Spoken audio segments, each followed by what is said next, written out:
안녕하십니까. 오늘 처음으로 우리 교문리교회 제자훈련반에 강의를 하게 되었는데요.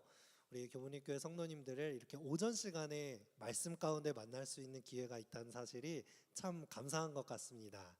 뭔가 더 가깝게 느껴지고요. 또 여러분들의 열정이 느껴져서 더 좋은 것 같습니다. 우리 교문리교회는 참으로 열정적인 교회입니다. 화요기도회 또 안식일 예배 말고도 새벽기도회와 말씀 묵상반 또 제자훈련반까지 이 말씀과 기도를 향한 열정이 있는 교회라고 생각합니다. 이 열정이 하나님께 닿는 아름다운 향기로운 기도가 되었으면 좋겠습니다. 이번 제자훈련을 통해서 우리는 함께 남은 자손과 선악의 대쟁투라고 하는 주제를 가지고 강의를 진행하고 있습니다. 이 주제는 어떻게 생각하면 좀 어려울 수도 있지만 우리가 몸담고 있는 제7회 안식일 예수재림교회의 정체성을 새겨볼 수 있는 귀한 시간이라고 생각됩니다. 우리 지난 시간에는 2장 대쟁투 사관을 배우게 되었는데요. 이 대쟁투 사관은 우리 제7일 안식일 예수재림교회가 특별하게 생각하고 있는 성경 전체를 꿰뚫는 성경의 주제입니다. 창세기부터 요한계시록까지 정말 많은 내용들이 들어있지만 한 줄에 이 옥구슬들을 깨어나가는 것처럼 이 대쟁투 사관, 대쟁투 주제는 성경 전체를 꿰뚫는 주제입니다. 즉 하나님께서 이 세상을 창조하실 때부터 요한계시록의 종말이 이르기까지 선과 악의 전쟁 가운데 있다는 것이다 라는 관점으로 성경을 보는 것이죠. 이 대쟁투 사관을 아는 것, 우리가 이 대쟁투 가운데 있다는 것을 아는 것은 정말로 중요합니다. 그것은 죄가 어떻게 시작되고 어떻게 끝나는지 아는 것이고, 그 시작된 죄를 하나님께서 어떻게 다루시는지를 알므로써 그냥 우리가 피상적으로 하나님은 사랑이시다, 하나님은 공의로우시다 아는 것이 아니라 대쟁투의 역사 가운데 죄를 어떻게 다루시고 심판하느냐를 자세히 알면서 하나님은 진정으로 사랑이시고 공의로우신 분이구나, 그 하나님의 품성을 알 수 있는 중요한 주제입니다. 그리고 이 대쟁투의 역사의 시간표가 쭉 나옴으로 인해서 우리가 하나님의 시간표 속에 어디쯤에 살고 있구나를 알므로써 우리의 삶의 목적이, 이 향방이 정확해지는 주제입니다. 결국엔 이 선과 악의 전쟁이 누구의 승리로 끝날까요? 우린 예언을 통해서 이미 알 수 있습니다. 하나님께서 승리하실 것이고 또 예수님의 십자가에서 이미 승리로 선포되셨다는 것을 알기 때문에 우리는 승리와 평안 가운데 이 세상을 살아갈 수 있는 것입니다. 이 대쟁투 사관이 정말 중요하죠. 간단하게 요약한다면 선과 악의 대쟁투는 하나님의 율법, 사랑의 법과 사단의 주장, 사단이 주장하는 법이 싸우는 전쟁입니다. 하나님의 율법은 사랑입니다. 하나님께서 창조하신 창조세계는 무엇에 의해 운영될 때 가장 행복할까요? 사랑에 의해서, 자아희생적인 사랑으로서 모든 피조물이 서로를 위해 이타적인 봉사를 하고 섬기고 이 사랑의 순환이 일어날 때 가장 행복한 삶을 살 수 있게 창조된 존재입니다. 그런데 사단은 이 율법에 대하여 반기를 든 것입니다. 서로를 위한 삶이 아니라 누구를 위해 사는 것이 행복하다? 나 자신의 유익을 위해 사는 것이 행복한 거야 라고 하나님의 법에 대한 반기를 든 것입니다. 사단의 꾀임에 넘어간 이 지구의 역사는 이 사단의 법대로 이 세상의 삶이 진행된 거예요. 물론 그 역사마저도 하나님의 허락하심 아래 있었습니다. 하나님께서 왜 허락하셨을까요? 사단이 주장하는 그 죄의 법이 어떤 실체인지 온 우주가 몰랐기 때문이에요. 그런데 그 역사를 이 지구에서 진행시키심으로 사단의 법의 실체가 무엇인지, 사단이 주장하는 이 법의 열매가 무엇인지를 온 우주에 보여주는 예시로 삼으신 것입니다. 그 결과가 지금 우리가 살고 있는 죄악 세상의 모습입니다. 우리가 아무리 이 땅에서 행복하게 살려고 노력하고 평안을 찾으려고 노력하지만 그것이 이루어지는 것 같다가도 어떤가요? 금세 꼬꾸라집니다. 내 힘으로 어쩔 수 없는 범죄, 전쟁, 재난, 질병 이런 것들이 우리 삶을 엄습해 올 때 내가 이룩해온 수많은 평안과 이 안정된 기반들이 흔들거릴 수밖에 없는 것을 보는 것입니다. 사실 이 문제들의 뿌리를 들어가 보면 사단이 주장하는 이기심, 나의 유익을 향하여서 피조물들이 살고 있기 때문에 일어나는 일이라는 것을 볼 수 있는 것이죠. 예수님께서 십자가에 죽으신 것은 반대로 자아희생적인 사랑의 극치를 보여주신 것입니다. 온 우주가 이렇게 보여진 이 죄악 세상의 결과와 하나님의 사랑의 율법의 열매의 결과를 지켜보는 것이죠. 그리고 온 우주가 하나님께서 말하신 율법, 자아희생적인 마음으로 살아가는 이 율법이 온 우주를 다스리는 법이 되어야 합니다 라는 것을 인정하고 고백하게 될 때에 하나님께서는 이 죄를 심판하실 것이고 다시는 이 지구 역사에, 온 우주 역사에 이런 죄악의 역사가 진행될 수 없도록 하시기 위해서 이 선과 악의 대쟁투가 진행되고 있다라는 것을 본 것입니다. 우리 이 내용들이 여기까지 잘 정리되셨으면 좋겠습니다. 오늘 살펴볼 부분은요, 이런 선과 악의 대쟁투, 하나님의 율법과 사단의 법이 싸우고 있는 이 대쟁투 가운데 가장 중요한 역할을 담당하고 있는 남은 자손에 관한 이야기입니다. 하나님께서는 이 율법의 정의로움과 이 행복함을 증명하기 위해서 항상 사용하시는 존재가 있는데 그것이 바로 남은 자손입니다. 하나님의 율법이 곧 뭐라고 말씀드렸죠? 하나님의 율법은 뭐다? 사랑이다. 자아희생적인 사랑이다 라고 했는데요. 하나님의 율법이 사랑이라는 것을 증명하시기 위해서는 꼭 보장되어야 하는 것이 있는데 바로 자유입니다. 우리가 아무리 좋은 것도 자유롭지 않고 강제로 선택한다면 그것이 행복할까요? 행복할 수가 없는 거예요. 여러분 이렇게 수요일 오전 시간에 교회에 오셔서 말씀을 듣는 것이 행복하신가요? 네, 여러분들의 표정을 보니 행복하신 것 같습니다. 정말 좋은 일입니다. 저도 동감합니다. 그런데 제가 만약에 우리가 말씀을 읽고 말씀을 연구하는 것이 너무 좋으니까 우리 제자훈련반에 교문립교회 성도들 100% 참석해야 합니다. 100% 참석해야지만 교문립교회 성도고 안 오면 안 됩니다. 딱 해서 강제로 여기 꽉꽉 채워서 앉았다고 해보세요. 자, 누구는 행복할까요? 저는 행복할 수 있겠죠. 제 말을 다 들어주셨으니까요. 그런데 강제로 이곳에 앉아 계신 성도님들은 고역일 거예요. 아무리 좋은 말씀을 전해주고 아무리 맛있는 음식을 먹인다고 해도 강제로 끌려온 이상 그곳은 행복한 곳이 아닌 것입니다.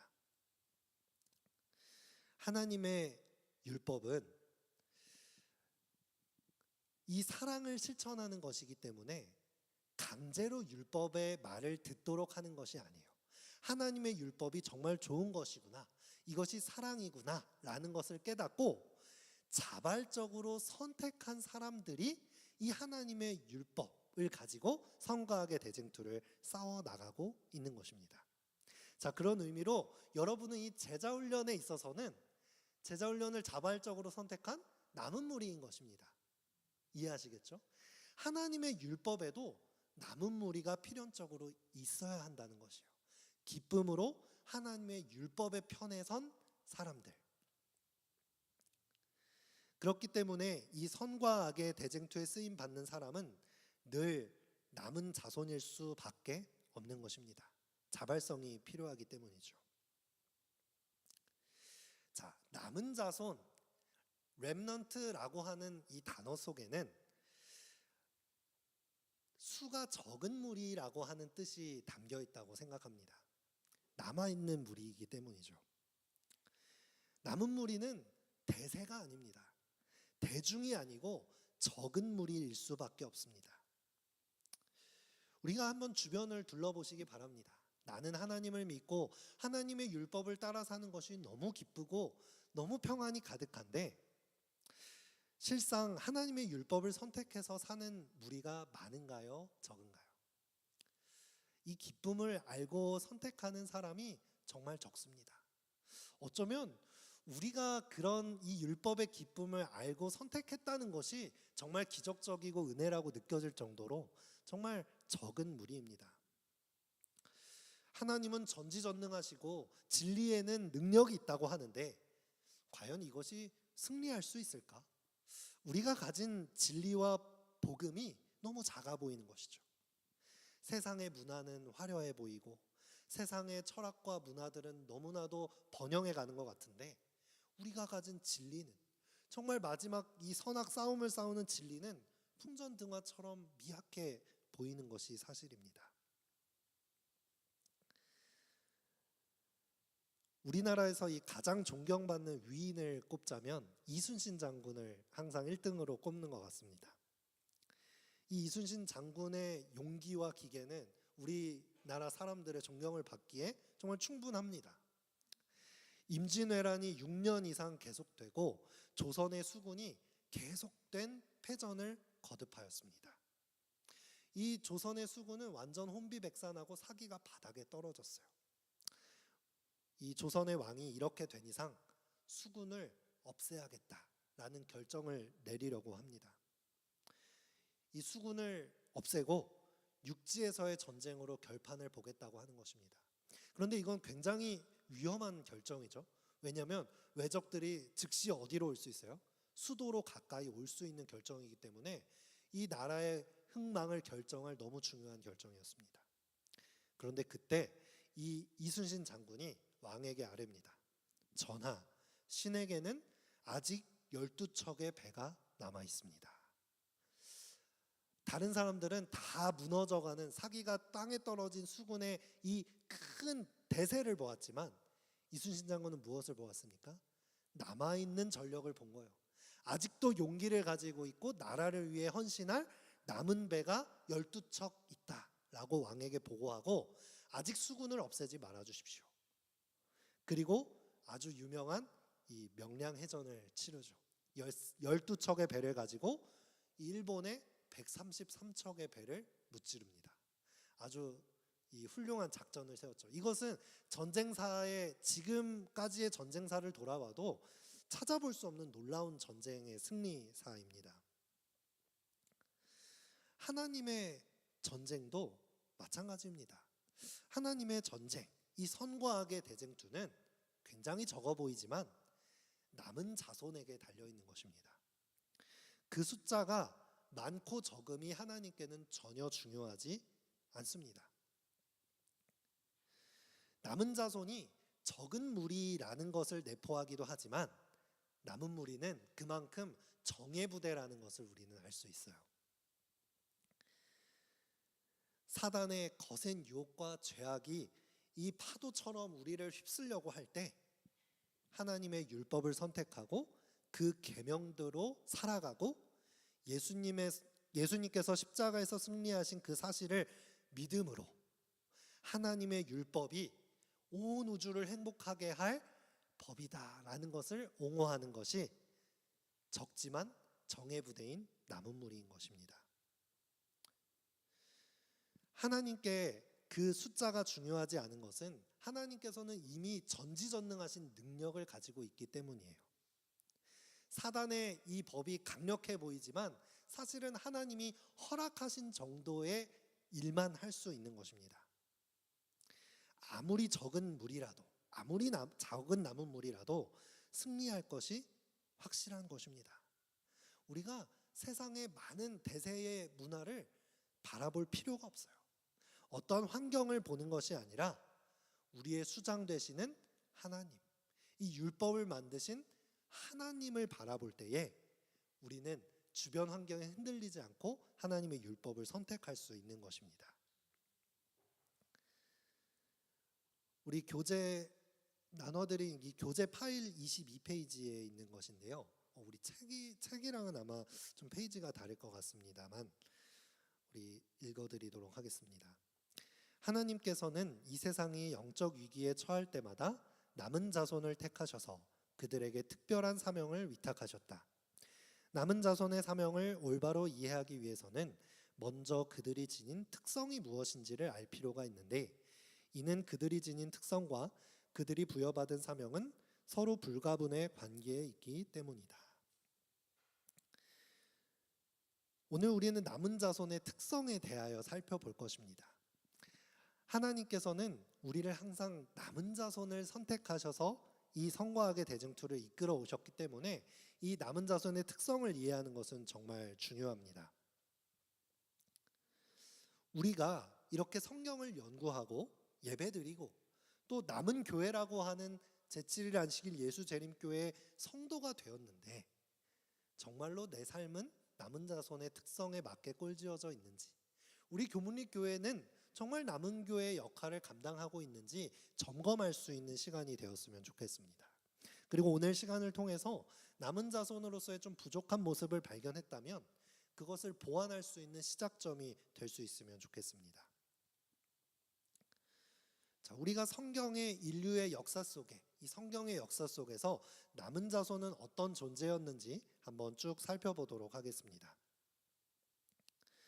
하나님께서는 이 영적인 대쟁투를 싸우는 남은 자손을 부르실 때 개개인을 부르시기도 하셨지만 이 신앙을 선택한 공동체를 부르신다는 것을 우리는 볼 수 있습니다. 먼저 구약시대의 남은 자손입니다. 구약시대에서의 남은 자손은 누구입니까? 바로 이스라엘 민족입니다. 세상에 많은 제국들과 많은 나라들이 있었지만 하나님께서는 선택하신 민족을 세우셨습니다. 아브라함과 그의 자손, 이스라엘 민족을 통해서 하나님의 일을 하신 것을 볼 수 있죠. 재림교회 성경주석 7권 814페이지에서는 이렇게 설명합니다. 구약시대의 남은 자손은 이스라엘 자손에 이어지는 세대, 즉 하나님의 선택된 백성으로 이루어졌다. 자, 아담과 하와의 범죄 이후에 하나님께서는 즉시 이 땅을 구원하실 계획을 발표합니다. 이 죄를 그냥 내버려 두거나 죄 지은 백성들을 단순간에 소멸시키는 이런 심판을 하신 것이 아니라 선과 악의 대쟁투를 통해서 이 죄 지은 인류를 다시금 회복시키겠다는 계획을 발표하신 거예요. 그리고 나서 어떤 방식으로 그 구원의 계획을 실행하시겠다고 발표하셨느냐? 내가 내 아들 메시아를 보내어 너희의 족보 안에, 남은 자손의 족보 안에서 메시아를 태어나게 할 것이다 라는 발표를 하신 거예요. 아담으로부터 셋으로 이어지고, 셋은 또 낳고 노아를 낳고, 또 노아에서 이어지는 족보는 아브라함으로 이어지고, 아브라함에서 이삭과 야곱이 태어나고, 야곱의 12 아들들을 통해서 어떻게 됐어요? 이스라엘 민족을 이루셨습니다. 그리고 그 이스라엘 민족 가운데도 유다의 족보, 다윗의 족보를 통하여서 예수님이 태어나시는 것입니다. 아담에서부터 시작해서 예수님께서 이 땅에 오실 때까지 남은 자손의 역할을 감당한 것은 바로 아브라함으로부터 시작된 하나님의 민족이었습니다. 재림교회 백과사전에서 이 남은 자손, 남은 교회, 렘넌트 철치라는 단어를 찾아보면 이렇게 설명합니다. 남은 자손이란 용어는 여러 세기에 걸쳐서 계속 이어진 하나님의 택함 받은 백성으로서의 이스라엘 민족의 연속된 세대들을 일컫는 데서 유래하였다. 이 신실한 남은 자손은 아브라함과 처음 맺어지고 후에 시내산에서 확정된 언약에 담긴 하나님의 약속과 특권과 의무의 상속자였다. 이 남은 자손은 배신, 전쟁, 포로 생활, 질병, 기근 등과 같은 재난 중에서 살아남은 이스라엘 백성으로 은혜 가운데서 보호하심을 받음으로 계속해서 하나님의 택한 백성으로 살아갈 수 있었다. 이 구약 시대의 이스라엘 백성들이 정말 세상의 제국과는 다르게 하나님의 이 지도를 받아 살아남기 위해 또 메시아를 기다리는 백성들로서 치열하게 활동해 나갔다는 것을 알 수 있습니다. 그런데 애석하게도 인간의 역사는 계속해서 실패를 반복합니다. 하나님께서 선택하신 남은 자손, 하나님의 선민이었던 이스라엘 백성들은 그 사명을 온전히 감당하지 못합니다. 신약 시대에 와서 예수님이 이 땅에 오셨지만 선민이었던 이스라엘 백성들은 그 메시아를 알아봤나요? 알아보지 못했어요. 그 역할을 잘 하였던 몇몇의 사람들은 메시아를 환영했지만 이 이스라엘 백성들은 잘못된 선민 사상을 갖게 되었어요. 남은 자손의 사명은 메시아를 기다리며 이 온 율법이 승리하고 인류를 구원하는 일에 투신했어야 하지만 이 선민 사상으로 인해서 오히려 교만하여지고 하나님은 우리 민족만을 구원하실 거야 하는 잘못된 교만함에 빠지게 되었습니다. 그래서 이 이스라엘 민족은 결국 자신들이 그렇게 기다리던 약속된 메시아를 누구 손으로 십자가에 못 박았어요? 자기들의 손으로 십자가에 못 박는 아주 안타까운 역사를 갖게 됩니다. 예수님께서 이 땅에 왔다 가신 이후로는 혈통으로 이어졌던 이 남은 자손을 새롭게 뽑으십니다. 혈통으로 맺어진 한 민족이 아니라 둘째 아담으로서 이 땅에 오신 새로운 인류가 대표가 되신 예수님을 믿고 받아들이는 사람들을 이 예수님의 족보 안에 넣어서 하나님의 자녀 삼아 주셨습니다. 그 사람들을 교회라고 일컬었습니다. 우리도 지금 교회를 다니고 있죠. 근데 이 교회는 사실 이 건물을 이야기하는 것이 아니에요. 우리 각 사람 한 사람이 하나님의 불러주신 거룩한 성도들, 즉 교회인 것입니다. 이 교회는 바로 남은 자손입니다. 하나님께서는 이 교회를 통해서 하나님의 복음 사업을 다시금 계속해서 이어가십니다. 유대인의 혈통에 담겨있던 이 사역이 예수님을 믿는 그리스도인들에게로 넘어온 것입니다. 초대교회의 역사를 살펴보면 정말 눈물이 앞을 가립니다. 예수님을 따르던 이 예수님의 12 사도들은 복음을 전하다가 모두 순교하였습니다. 그리고 그리스도를 선택했다는 것은 지금 우리가 상상할 수 있는, 정말 우리는 편하게 신앙을 하죠. 예수님 믿겠습니다 하면 잘 차려진 교회에 와서 이렇게 말씀을 듣고 좋은 환경 속에서 예수님을 믿을 수 있었어요. 그런데 초대교회 당시 이 로마의 식민 지배 아래서 내가 그리스도인이 되겠다라고 하는 고백은 생명을 건 고백이었어요. 어쩌면 가족도 떠나야 될지도 모르고 따뜻한 집을 버리고 저 지하 동굴로 도망가야 할 수도 있었어요. 하지만 왜 목숨을 걸었습니까? 예수 그리스도께서 이 땅에 내려오셔서 우리를 구원하셨고, 이 땅에 정말 소망 없는 이 땅에 우리가 나의 인생을 거는 것이 아니라 예수님의 부활을 통해 약속된 저 영원한 하나님의 나라에 나의 소망을 두어야겠다. 이것이 내 삶에, 내 마음에 탁 들어오는 순간 그 사명에 내 목숨을 건 것입니다. 내 인생을 건 것이에요. 영원한 생명이 약속된 하나님의 나라를 받았기 때문에 그들에게 이 땅에서의 생명은 중요하지 않게 되었습니다.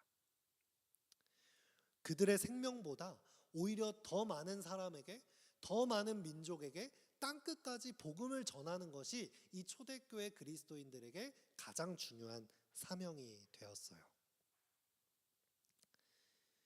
초대교회 그리스도인들이 무리가 점점 커지자 그 당시 정권을 잡고 있던 로마는 이 그리스도인들의 세력을 핍박하게 되었습니다. 하지만 오히려 초대교회 그리스도인들은 그 핍박과 죽음의 순간에도 평안을 누리고 찬양하면서 순교하였습니다. 그들의 순교가 없었다면 어쩌면 지금 정말 이 유대인들과 멀리 떨어져 있는 우리나라잖아요. 우리나라에까지 복음이 전해졌다는 것은 그들의 순교가 없이는 가능하지도 않았던 이야기였을 것입니다. 역사가들은 그때 당시에 초대교회의 이 그리스도인들의 모습을 이렇게 묘사합니다. 로마에 의해 핍박받던 초기 기독교도들은 원형 경기장에서 사자의 밥이 되면서도 도망 다니지 않고 기도했다고 합니다. 어린 자녀에게 어머니가 고통은 잠시란다. 우리는 예수님이 기다리시는 천국에 가게 될 거야 라고 기도하며 죽음을 맞으면 경기장에 모여있던 관객들은 오히려 흥미를 잃고 숙연해지면서 무엇이 저들을 저렇게 만들 수 있는가 하며 두려워했다라고 기록하고 있습니다. 세상은 교회를 핍박하였지만 하나님의 남은 자손들에게 몰려오는 이 죽음과 핍박은 오히려 복음을 부흥하게 하는 결과를 가져온 것입니다. 각시대의 대쟁투 68에서 70페이지에는 이렇게 기록합니다. 하나님의 일꾼들은 죽임을 당하였으나 하나님의 사업은 더욱 전진되었다. 복음은 계속하여 번져나갔고 믿는 사람의 수효는 계속 불어났다. 박해는 단지 사람들을 저희의 신앙으로 이끄는 더욱 강한 초청이 되었다. 무수한 사람들이 투옥되고 죽임을 당했으나 다음 사람들이 일어나서 그들의 자리를 채웠다. 그들의 살아있는 때의 모범과 죽는 때의 증언은 진리에 대한 불변의 증거가 되었다.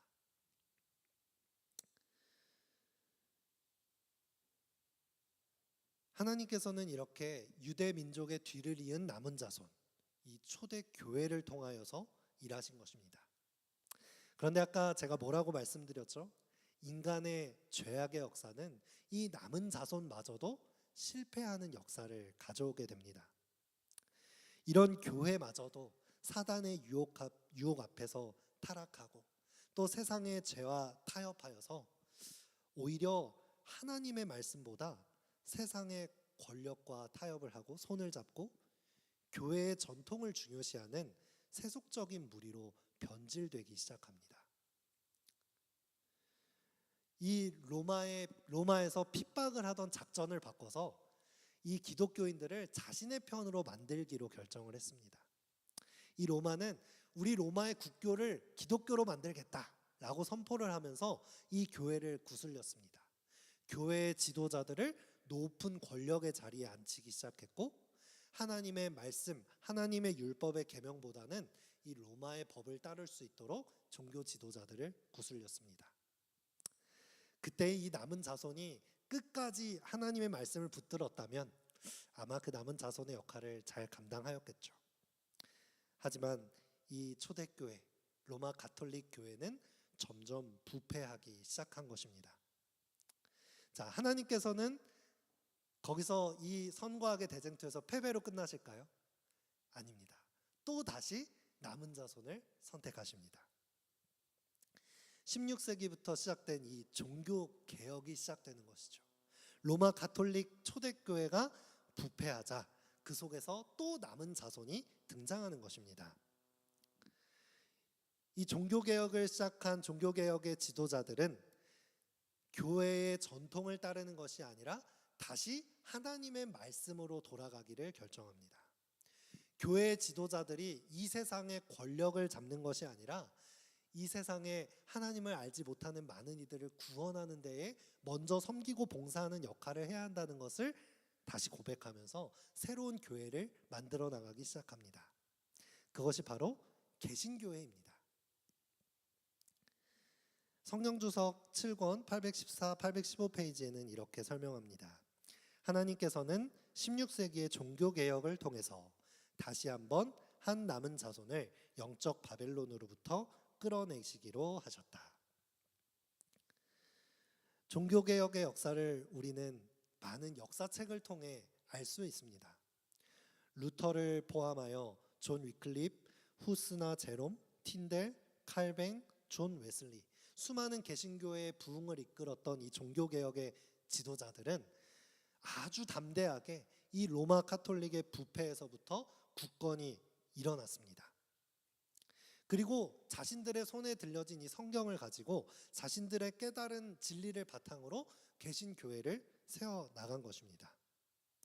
이 종교 개혁자들의 활동은 우리가 가진 예언의 신인 각 시대의 대쟁투를 살펴보면 아주 자세하게 알 수 있습니다. 각 시대의 대쟁투를 다시 한번 또 읽어보시길 바라고, 아직 읽어보시지 않은 성도님들이 계시다면 꼭 한번 정독해 주시길 바랍니다.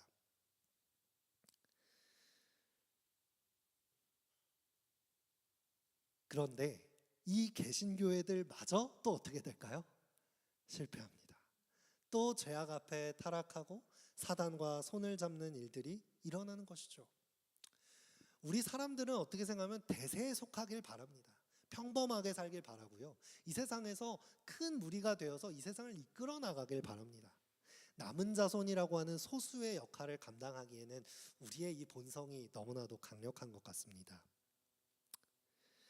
하나님께서는 이 개신교의 역사를 이끌어 가셨습니다. 개신교에서는 자신들이 깨달은 진리 속에서 많은 교파들을 만들어 나갑니다. 루터파, 감리교회, 성공회, 제7일 침례교회, 장로교, 개혁주의, 침례파, 재침례파, 정말 이루 말할 수 없는 수많은 교파들이 생겨나요. 성경을 가지고 진리를 깨닫고 성경대로 돌아가자라고 하는 정신은 좋았는데 이 교파주의에 빠져서 자신들이 발견한 진리가 더 높은 진리야, 이 진리를 가지고 성경을 가지고 막 싸우는 거예요. 이것은 절대 예수님을 아직 알지 못하고 성경을 받아들이지 않은 사람들에게 빛이 될 수 없는 모습입니다. 사랑이신 하나님, 율법을 옹호하시는 하나님의 말씀을 가지고 서로 싸우고 다투고 권력 분쟁을 한다는 것은 정말 맞지 않는 이야기죠. 하나님께서는 이 개신교회 가운데서 남은 자손을 선택하셔서 일하기 시작하십니다. 1831년부터 시작하여 이 개신교회 안에는 교회 역사 속에 종파를 넘어선 초교파적인 재림운동이 시작됩니다. 예수님께서 재림하신다, 이 사실이 이 개신교회 가운데 복음이 전파되자 이 개신교회 안에도 자신이 깨달은 진리를 넘어선 초교파적인 운동이 시작된 것입니다. 우리도 한번 생각해 보세요. 만약에 1년 뒤에 예수님께서 오실 거야 라는 이 기별이 전해지고 모든 무리가 그것을 믿는다면 사실 그것보다 더 중요한 것이 없죠. 자신의 교회, 자신이 고수하고 있던 그 주장들을 내려놓고, 심지어는 자신의 가정과 자신의 모든 재산들도 내려놓고 이 재림을 준비하는 일에 모든 교회들이 전력 투구하기 시작한 것입니다. 성경에 예언된 다니엘서 예언을 연구하면서 이 2300주야에 대한 예언을 시작하게 되고, 이 2300주야 예언이 끝나는 날이 1844년 10월 22일이라는 결론에 이르게 되었고, 그날이 바로 예수님의 재림의 날이라는 사실을 함께 결론을 맺게 된 것입니다. 이 시한부 종말론은 아주 강력한 것입니다. 많은 사람들이 그것을 기다린 것이죠. 자, 그런데 여러분, 문제는 그날이 되었지만 예수님께서 오셨어요, 안 오셨어요? 오시지 않으셨어요. 그날을 대실망 사건이라고 말합니다. 온 초교파를 넘나들며 예수님을 믿는 성도들이 이 재림을 기다렸지만 재림이 불발한 날, 정말 이루 말할 수 없는 실망을 겪었을 것입니다. 그런데 이 대실망을 겪은 그리스도인들은 세 부류로 나눠지게 되었습니다. 한 부류는 어땠을까요? 에이, 이제 신앙이고 뭐고 안 할란다, 이 신앙 필요 없어, 그냥 세상으로 돌아갈래 하고 신앙을 버리고 세상으로 돌아간 사람들입니다. 두 번째는 어떤 사람들일까요? 다시 원래 자신이 몸담고 있던 교파로, 교단으로 돌아간 사람들입니다. 다시 원래의 교단으로 돌아가서 내가 고수하던 진리를 고수하고 다른 교단들이랑 싸우는 장소로 돌아간 것이죠. 마지막 한 부류는 어떤 부류냐? 이 날짜를 계산하게 된 2300주야 예언을, 성경 말씀을 다시 연구하고 다시 이 재림의 역사를 연구하러 돌아간 사람들입니다. 이때의 재림운동은 초교파적인 운동이었기 때문에 각 교단의 많은 지도자들이 함께 모여 있었는데, 바로 이 대실망 사건은 많은 그리스도인들에게 실망을 가져왔을지 모르지만 종교개혁을 통해 깨달아 수많은 교단의 손에 들려있던 진리들을 한 곳으로 모으는 역할을 하게 됩니다. 즉 제2의 종교개혁이 일어났다고 해도 과언이 아닌 것이죠. 각자 배타적으로 고수하고 있던 진리들이 한 자리에 모이고 성경의 예언을 다시금 해석하여 올바른 예언을 잡은 무리가 생겨나는데, 그것이 바로 우리 제7일 안식일 예수 재림교회인 것입니다.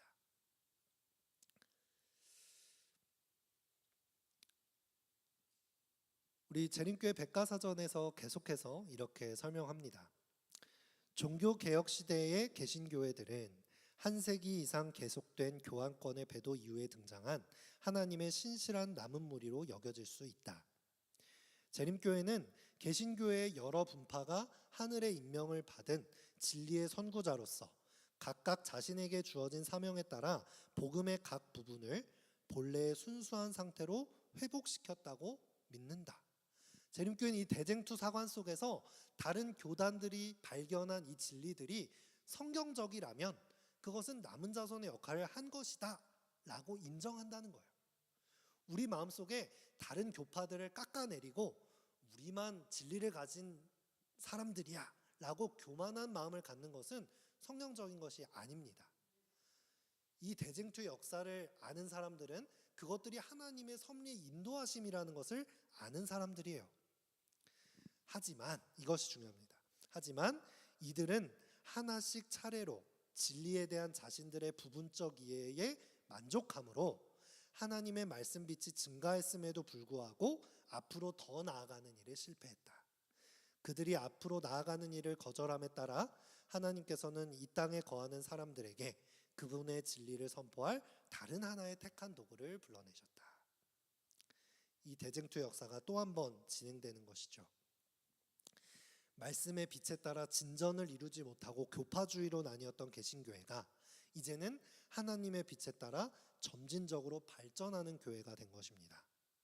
사실 우리 제7일 안식일 예수 재림교회는 한 교단이나 교파가 아닙니다. 교파를 만들기 위해 조직한 것이 아니라 대실망을 딛기 위해서 모인 성경 말씀 연구 모임이었습니다. 그리고 진리를 찾기 위한 운동이었습니다. 그렇기 때문에 우리 재림교회는 지금도 멈춰져 있지 않습니다. 다른 교단들은 자신의 그 옛날에 발견한 그 교리에 멈춰 있어요. 하지만 재림교회는 지금도 성경 연구를 계속해서 성경 말씀이 비춰주는 그 빛에 따라서 지금 이 교리가 현대적이지 않고 고루하고 퇴보되었다라고 생각하면 다시금 교리를 수정하고 이 대쟁투 역사에 따라 교리를 추가하거나 빼거나 하는 과정을 계속해서 거칩니다. 항상 이 대쟁투 역사 가운데 현 시대를 살아가는 성도들에게 맞는 현재 진리가 되기 위해 애쓰는 교회가 바로 제7일 안식일 예수 재림교회입니다. 우리가 이 남은 자손에 대한 역사를 살펴보았는데요. 시간이 많이 갔지만 짧게 뒷부분을 마무리하겠습니다. 성경에 기록된 마지막 남은 자손, 이 남은 자손의 역사가 성경에 쭉 기록되어 있는데 이제 우리는 역사의 마지막쯤에 와 있습니다. 마지막 시대를 살아가고 있어요. 성경에는 마지막 남은 자손의 특징을 우리에게 말해줍니다. 요한계시록 12장 17절입니다. 우리가 잘 아는 성경절이지만 함께 큰 목소리로 읽어보겠습니다. 시작. 용이 여자에게 분노하여 돌아가서 그 여자의 남은 자손 곧 하나님의 계명을 지키며 예수의 증거를 가진 자들로 더불어 싸우려고 바다 모래 위에 섰더라. 마지막 성과학의 대쟁투를 이끌 마지막 남은 자손의 특징이 너무나도 명확하게 설명되고 있죠. 어떤 특징을 가지고 있습니까? 하나님의 계명을 지키며 예수의 증거를 가진 자들이다 라고 명확하게 설명하고 있습니다. 재림 운동을 통해 시작된 이 제7일 안식일 예수 재림교회는 스스로 성경 말씀을 연구하면서 이 마지막 시대 남은 자손이 바로 우리들이구나 라고 하는 것을 겸허히 인정하게 되었습니다. 남은 자손이 되는 것이 뭐 대단한 특권을 누리는 것인가요? 남은 자손이 된다는 것이 뭐 탄탄대로를 가는 길인가요? 아닙니다. 정말 이 마지막 시대의 격렬한 죄악과의 싸움을 자처하는 아주 좁은 길인 것입니다. 그런데 재림교회는 이것이 자신들의 사명이라는 것을 겸허히 받아들인 것입니다. 성경주석 7권 815페이지입니다. 처음부터 제7일 안식일 예수재림교회 신자들은 죄인들에게 그리스도를 받아들이라는 하나님의 최후의 호소인 계시록 14장 6절에서 12절의 새 천사의 기별을 대담하게 선포했으며, 또한 겸허히 그들의 운동이 여기에 남은 자손으로 지칭된 바로 그 운동이라고 믿었다. 이 다중적 기별을 전하는 신앙 공동체는 그들 외에 전혀 없으며, 그들 외에 12장 17절에 언급된 세부적 특징을 충족시키는 공동체 또한 전혀 찾을 수 없다. 이처럼 그들 외에는 그 누구도 자신이 이 17절에 언급된 남은 자손이라고 주장할 수 있는 확실한 성경적 근거가 있지 않다. 여러분, 우리 제7일 안식일 예수 재림교회는 마지막 시대의 남은 자손입니다. 그것은 뭐 우리가 어떤 뭐 능력 있는 교주가 있거나 뭐 기적을 일으키거나 그래서 그런 것이 아니에요. 성경의 이 대쟁투의 역사를 살펴보는 가운데 그 시간표를 보니 우리가 이 성경 말씀 속에 등장하는 마지막 남은 자손이구나 하는 그 정체성을 발견한 것입니다.